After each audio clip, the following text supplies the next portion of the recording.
Welcome to the 10th edition of our Architecture Film Festival Rotterdam 2018. The theme of our festival this year is building happiness.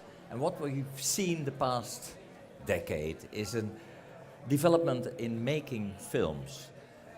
Architecture films used to be very, from a distance, objective, studying the real buildings and the architects, but we see it developing in a more personal storytelling, and that's what we are going to talk about now. The personal stories of three filmmakers. We have Minji from Korea here, and Boris Bertram from Denmark, and I have to pronounce your name in the right way, Julie Bellard from Geneva. So, a warm welcome to you all. We're going to talk about a personal approach of telling a story about the built environment, but that's always in the background. There's always something ahead of that. So your family story, or a thing you want to perceive, or you want to know for yourself. That's always been in your mind, and you want to tell it in a different story, or a very personal story about a father and a daughter fantasizing about what could be the most happy building in your life. I suggest let's watch the first clip. 경제 호황 속에 나는 늦둥이 외동딸로 태어났다. 내 어린 시절은 유복했다. 말해야지. 사랑해. 무뚝뚝한 아빠는 성공한 중소건설사의 사장님이었다. 주부였던 엄마는 언제나 가족의 일상을 기록했고, 셀카라는 단어가 없던 시절부터 셀카를 찍는 것이 취미였다. 그리고 나는 공주님처럼 자랐다. 큐. 영원할 것 같았던 우리 가족의 세상에 조금씩 균열이 가기 시작했다. 환율 폭등으로 $10,000였던 국민소득은 하루아침에 $5,000불로 전락했습니다. 마치 도미노 게임처럼 연쇄 도산으로 기업이 쓰러지는 상황은 전쟁터를 방불케 합니다. 눈 깜짝할 사이 아빠는 모든 것을 잃었다. 돌이킬 수 있는 방법은 없었다. 아니 돈 달라고 줬잖아. 아니 돈 갖고 갔었던 거 다시 가져온다고 했다며 엄마. 60만 원 주고 20만 원 가왔지. 그거를 왜 또 주고? 호가랑 줘봐 얼마에 올지. 우와 이게 뭐야 씨발. 이게 되게 플랜드 보니까 플래지다. 정말 갈색 회사이라니까. 아이러니하게도 부동산에 대한 믿음만은 오랫동안 버리지 않았다. 지금껏 회피해왔던 책임의 무게가 점점 크게 다가왔다.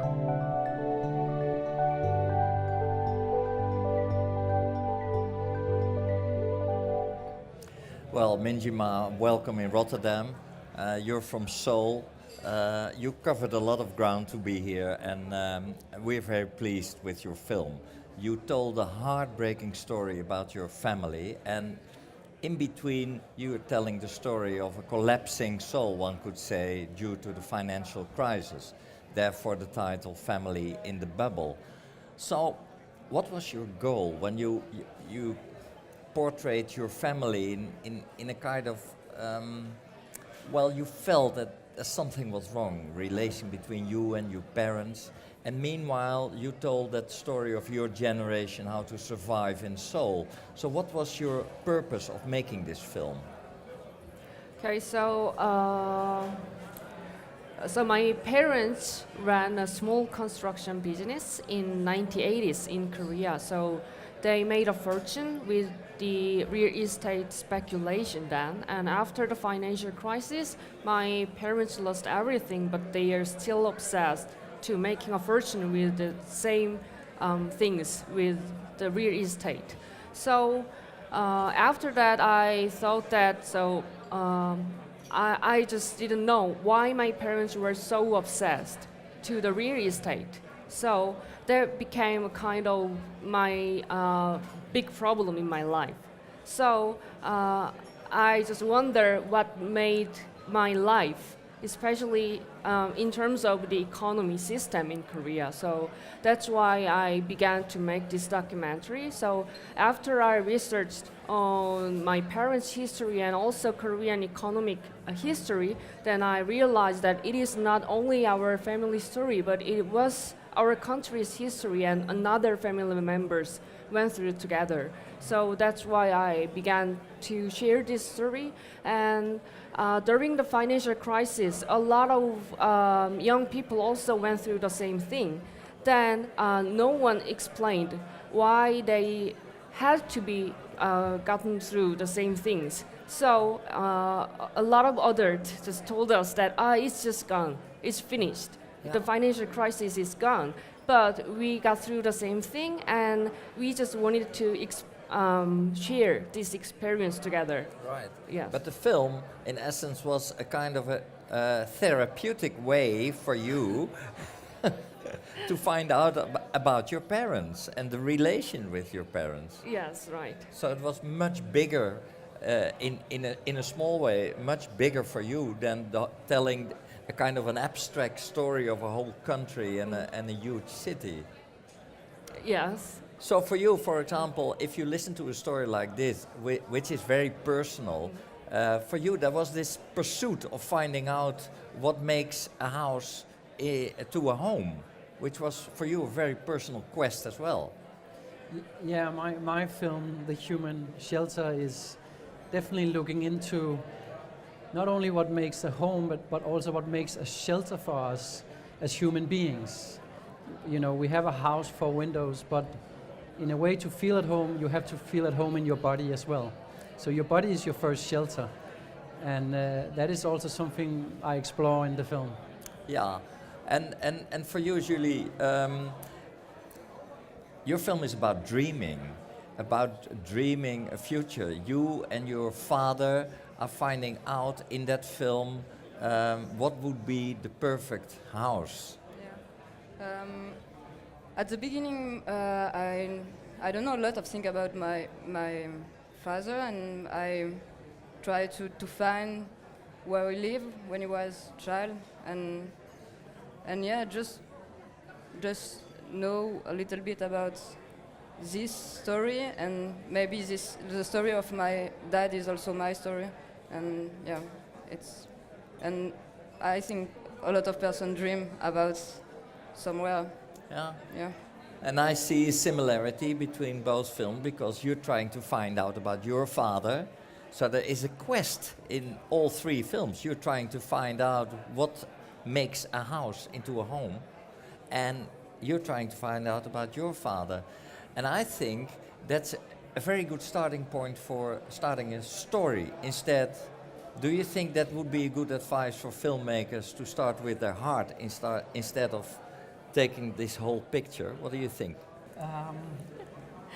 My quest started 2 years ago, you know, curious about the challenges we are facing as human beings on Earth with climate change, growing megacities and lack of resources. So I wanted to go to places on Earth where we are most challenged as human beings and ask people, you know, what makes a home for you, you know, living in a slum city? When does a refugee shelter become a home? Right. Very simple question. Different places on Earth right now where we are most challenged.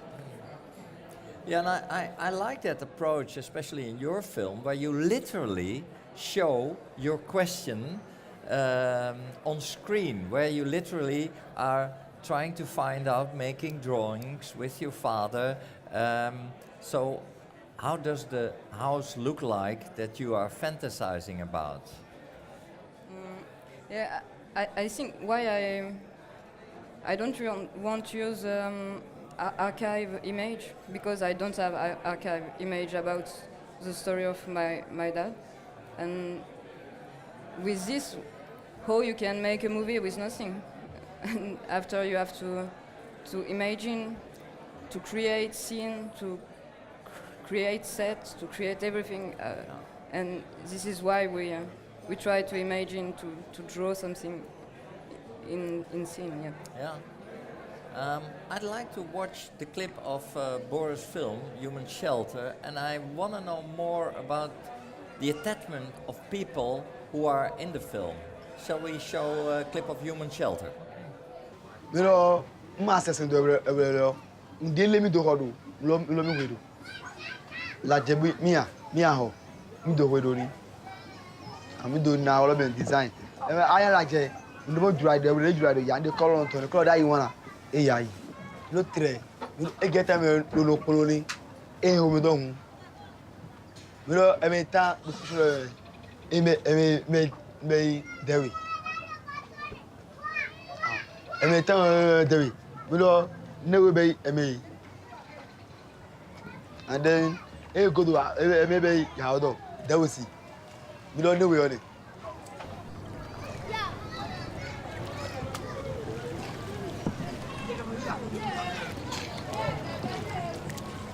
Imagine na medindo do medi. Mi do po do fa mi me do aya ije mi lo. Eniyan wo eso mi do po aya ije. Well, I've watched your film and I see you've done an amazing amount of research and finding all these people, because they're very personal stories and you need them to speak out. So you need a certain amount of comfort between you and those people. How do you get those people? Because they're talking about their parents, but you... Well, it's kind of interesting to be part of your festival. This is the Architecture Festival. And my film is actually more focusing on human beings as a starting point. But of course, looking into what makes a home from an architecture perspective is very much about materials, 4 windows, a door. But it's also about our relationships with other people. It's about how we talk about traditions, and it's also about our bodies. So I met people around on 4 continents, asking them the same question: what makes a home for you? And it's interesting that, sensing a home, our feelings, the light coming in, feeling our community. For instance, in this city called Makoko in Lagos, which is located on the outskirts of Lagos, on tilts. It's like Venice in Africa. They were super proud of the community. You have these large terraces, kids playing around, going in and out of the houses, and this very organic way of living. I think we can learn something from that in our modern society. Maybe the lack of community. We need to be seen by other people, and so many people are stranded in big building complex, feeling lonely and alienated.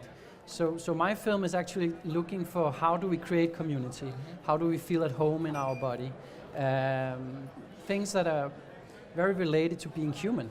Yeah.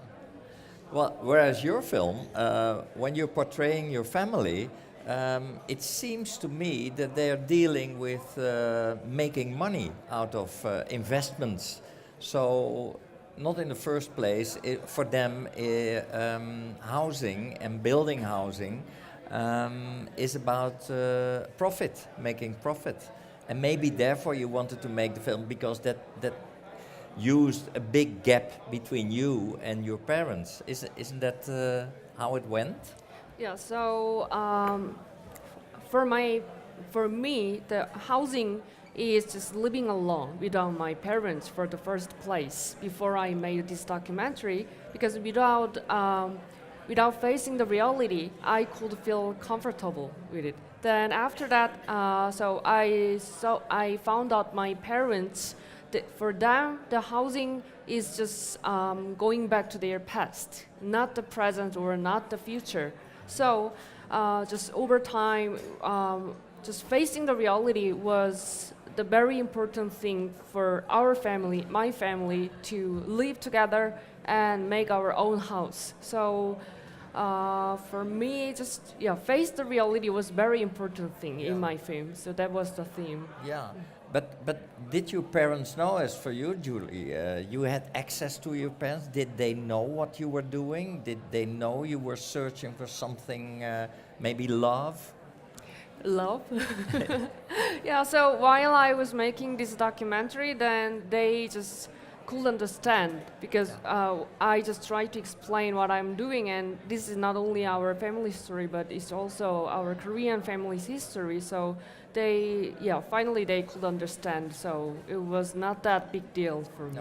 So, and how about you? You were looking for your father. You wanted to know more about him, and you found a method through dreaming of that house that you could have access to him. Did he understand what you were doing when you were making this film? When I'm making this film, I think my father understands nothing, and every day I film with my father, and every day I say, but it's about what, and what do you do exactly? And during the editing, I'm sometimes I just say, oh, I remove a lot of scene, and after I say it's a movie with what inside I don't understand, and at the end he understand a lot, and yeah, I think he was touched about the topic, and yeah. So he understood only when he saw the final film. Yeah, sure. And he wasn't angry? No, he was really okay. Yeah, very proud of. Yeah, well, of course. One Yeah. thing. Yeah. How like when you were filming him, you were kind of also observing him, seeing him. So he must have reacted to that as well. I mean, and did it do something for your relationship while you were filming? About the. That you were like observing him. You were actually seeing him. Yeah, but I'm also in the movie. Yeah. Yeah. And maybe this is a different. We try to do something together at the end also. Yes, I have. During the editing, it's just me, but I don't know. Maybe yes. You did film, right? You were, Yeah.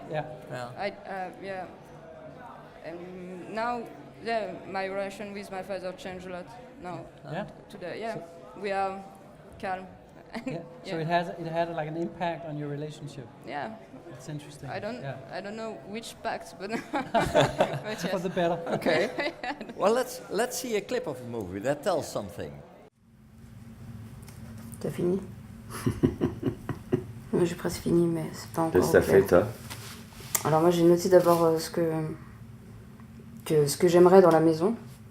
Alors j'aimerais bien une salle de musique qui fasse salle de projection pour voir des films, qui ait 3 chambres, et puis qu'il y ait plein de petits recoins possibles, ou que ce soit pas une grande maison en fait, que ce soit assez petit pour qu'on se sente bien à l'intérieur, qu'il y ait une cheminée dans le salon, et qu'il y ait une petite mezzanine, un petit étage, pas très très grand, mais qui soit sous le toit, pour que quand la pluie tombe, on entende la pluie sous le toit. Tu vois.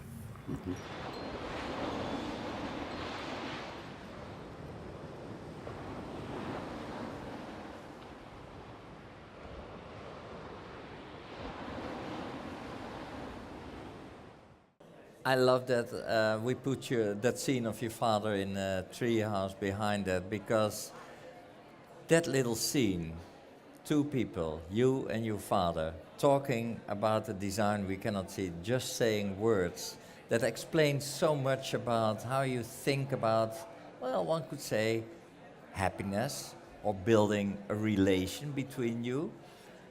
Was it hard for you as a filmmaker to, like you participated in your own film, that normally as a filmmaker you are behind the camera and suddenly you become an object or a subject yourself as a character? Was that hard for you to do that? Yeah, yes, it's hard because I'm a shy person, I think, but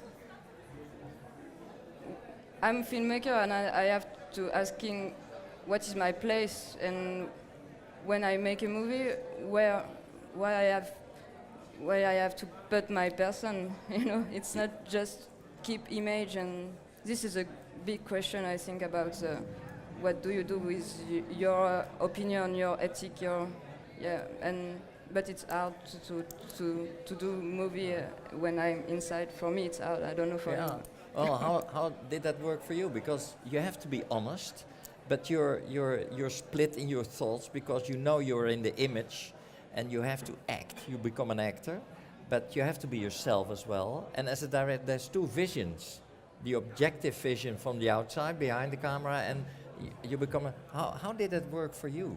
So it was not that easy.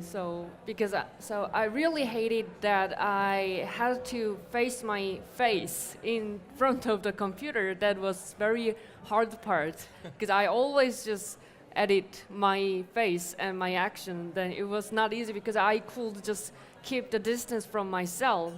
So, but over time, just I had to admit that I have to become one of the character of this film, because that is very important. I have to follow my change and especially my emotion. So yeah, that's why I just choose me as a character. Ah, right. And as being, well, not that objective, because you were following something in your heart, and you come to places that are so so wonderful to screen. I mean, and you can be involved and say, "Well, everything is beautiful here." So you only look at the ethics, for example, and the aesthetics, and not at how people live. How was that for you? I mean, there's a chapter in the film where we filmed just a few hours out of Mosul in Iraq. We kind of walked in the footsteps of refugees coming out of the occupation of Islamic State, coming out to the refugee camps. And first of all, to film refugees who are traumatized, fleeing for their life, takes a lot of time to connect with them, I've thought, but it really didn't take a lot of time, because they could feel that we were interested in hearing the stories about how they created these shelters they were living in. And I was so surprised that in each shelter I saw, colorful materials, and politicians who had like 7 suits, and he was telling me a story about each suit. And I just saw this kind of really poetic way of talking about home, our capacity as human beings to be poetic about homes. For me, that idea came in that refugee camp, that we all have this capacity as being poet when it comes to creating homes, talking about homes. Yeah. So I think that is what is building happiness for us as human beings, is actually that makes us human, that we have this kind of poetry in us. Mm-hmm. But for you, you started with a home and a house, which is very much related to the environment. And for you, it came as a kind of a bypass. It was about your family, and then in the background we saw the history of Seoul, or the building history of Seoul. And what would you say to architects if they start to make a movie, as we are a festival on architecture and film? What would be the right approach? What have you learned about that? Okay, so while I was making a documentary, then I realized that my parents were architect, because they ran a small construction business, and also what they made was part of our city. So that's made my point of view, because I thought that actually in Seoul, a lot of buildings are cramped, and a lot of apartments were just complexed together. So I really didn't like that landscape. Then after I made my documentary, then I fell in love with the city, because I knew that that's how people made and consist of the city I live in. So, yeah. Are you convinced that the house you live in, well, maybe an open question, can a house make you happy? of course it can, but is it important? I mean, we can adapt to any situation. Look at his film. Any house can be possible, but can an environment be so active to your feelings that you can become happy? I don't know really, but maybe just a place, a secure place. So this is the most important thing, I think. And after you have your own definition of secure and everything, it depends of where you live. But this is. Because in that scene we see that dreaming of such a place can even make you more happy than arriving in such a place, don't you think?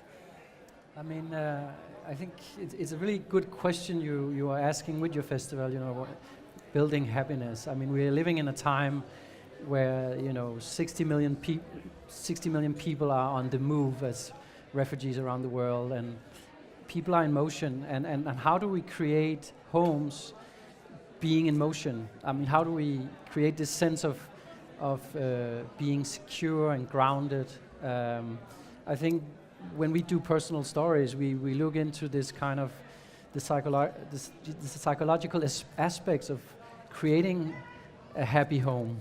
And I think we are also challenging architects to look into our senses and of being people and not just the physical. Of course you need shelter to feel secure. I mean, that's a basic need. But also the body is actually the first shelter we have. So I think personal stories can probably raise new questions for architects. Yeah, I hope. Sure. Yeah, you think so? So for me, a house is in Korea is a kind of very different meaning, because housing is not the meaning, the place to live, but for me and for Korean is the way to earn some money with the speculation. So, but a lot of people think that it's very easy to blame on someone, like, so that speculation is very bad things, but they also have the same desire in their mind. So while I was making a documentary, then I just wanted to share this feeling, because we also have the same desire. So at the end of the film, I had one secret, maybe you know it. Yeah. So I just faced that I have the same desire as my parents had. So that was very important for me to just make another dream of the house. Right. And was it sad for you, that realization that you are the same as your parents, that the circle was round? I hope so. And how about you? Will that house that you drew with your father, will that ever be built? Yeah, maybe my father is not an architect, but he tried to change a lot of things inside my house. And and now me, I try to make movie and to build movie and to put a lot of things inside a movie. It's the same thing, and Right. So your house is defined as creating a story and creating a movie. So everybody's image of a house is always different, and like the image of happiness. That's my conclusion when I listen to you. Thank you very much for attending this talk, and thank you very much for bringing your stories and your films to our festival. Thank you.